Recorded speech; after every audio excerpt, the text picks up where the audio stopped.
Wamil, huwag kang ganyan kasi, ewan ko kung saan ka eskwelahan nag-graduate, pero lahat ng huwes ay ginagalang, lalo na pag senador sila. At saka, di ba sa civil service law, merong you must always act with courtesy and give everyone her due. Kaya sa Code of Ethics pa lang, Attorney Wamil, ay ano ka na, may minus ka na. At malay mo, baka pagka-interesan ka ng ibang nanonood sa'yo at mapansin ka na ikaw pala ay walang galang. Alam mo, okay na yung wala kang bigote, pero wala kang galang. Naku, not good, not good. Bad dyan ha, auditor ha, huwag kayong ganyan. Dati akong commissioner ng COA, hindi tayo dapat ganyan. Huy! Hindi tayo dapat ganyan. Huy! Wag mo sagutin si Senator Amy, huy. Huy! Huwag tayong ganyan. Hindi tayo ganyan mga taga-COA, ha? Magagalang tayo, ha? Napaka-professional po ang mga COA auditor. Ngayon lang ako nakakita ng auditor na ito na gustong banggain ng senator dyan.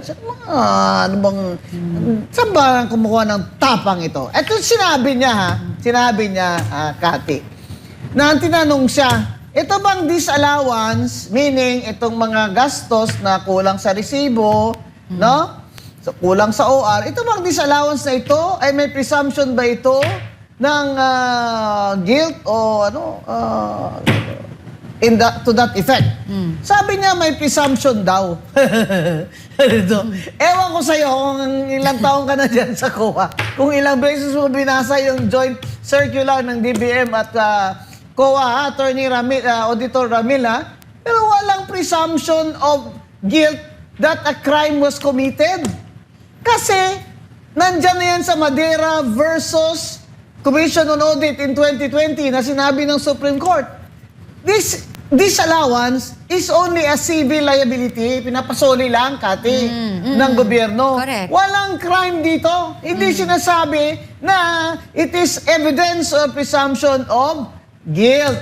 Grabe ka naman, Attorney Aguila. Pangalan ulit ito? Wamil. Actually, sobra ka naman.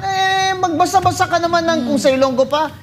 Magbasa ka naman ng putos ng ibos. Yung, maliban sa mga sinasabi mo, hindi na tama yan. Hindi ka pa nga nagsasite ng Supreme Court decision na hindi ka eksperto. Ba't kami maniniwala sa'yo? At saka, Mother, it takes a lot of experience before you makipag-debate ka. Nasagot nga siya ni Senator Amy na, di ba? Matagal na kami sa politika, alam namin yung SARO. Kasi na-explain niya pa kay na-explain pa niya kung anong SARO. So, akala niya, dahil auditor siya, expert na siya.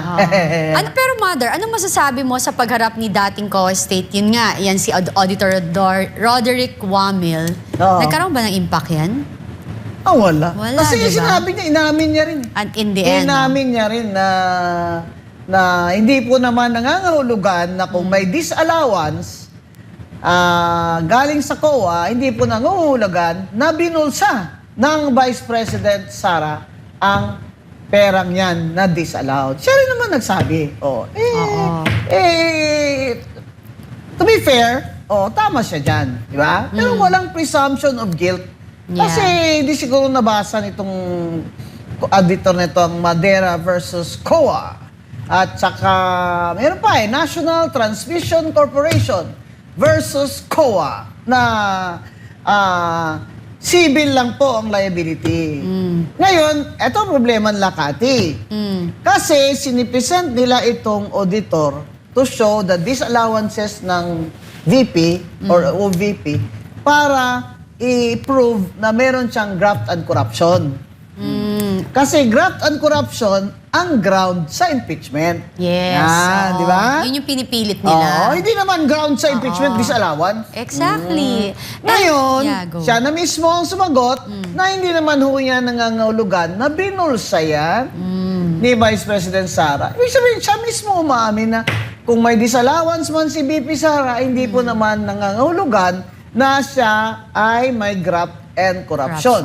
Dahil separate naman po yun ng mga kaso, yung graft and corruption. Yan. Yan ang problema ngayon ng prosecution. Paano nila mapoprove ang graft and corruption kung ang mismong disallowance, mismong testigo nila ang nagsabi na hindi nangangahulugan na kung disallowed yung amount na yan, ay binulsa yan ni BP Sara. Nangangahulugan lamang ayon sa mga papeles na kulang ang resibo o kaya hindi acceptable ang mga resibo dahil hindi siya official receipt. Yan. Yeah. Mother, may tanong din ako. Ano? Management receipt lang yung 845 eh. Oh. Na iniisa-isa ni Lorna Capuna na ayaw niya na eh. Ayaw niya na ituloy eh kasi okay. nakakapagod. Pero may tanong ako sa'yo, Mother. Ano ang ibig sabihin ng pahayag ni Wamil na silent and joint circular if legal or illegal ang paggamit ng aliases sa liquidation? Ibig sabihin, what is not prohibited is allowed. Di ba? That is the principle of law. Ay, pag tinanong siya, bakit sinabi ba sa joint circular na yan na prohibited yung mga alias na yan? Ay, hindi naman po. Ayan. At nag-abogado rin siya, kakagraduate lang yan ng 2023. Aba, congratulations! Yes.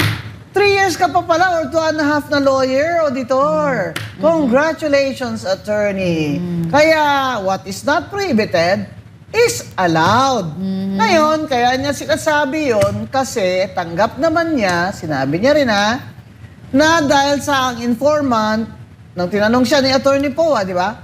Ang mga informant dyan, syempre po ayaw naman nilang malaman kung sino sila. Hindi po ba? Di ba kayo patayin sila ng mga Oo, di ba?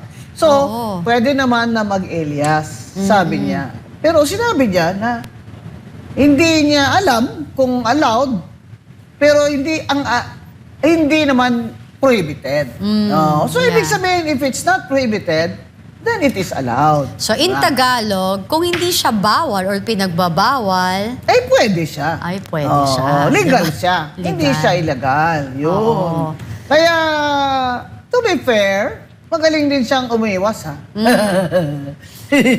Alam mo ito si Wamil. Siguro kaya wala na siya ngayon na ayaw na niya, eh, no? Iba na nag-testify. Oo nga yung babae after na. Kaya nga, ibig bang sabihin, if it's the law is silent, if there is no law, there is no law, there is no crime? Basic Siyempre, law doctrine, if there di po is ba? no law making it a crime, then it is not a crime. Diba? Yung disallowance is not a crime.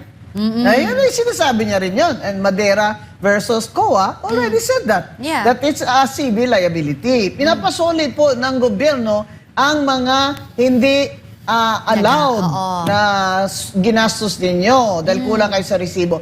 Ina-appeal po yun sa Commission in Bank, doon sa 3 commissioners sa central office. Pagkatapos pag natalo pa dyan si BP Sara, akyat pa siya Supreme Court. So, ibig sabihin, wala akong konklusyon. Wala na pa.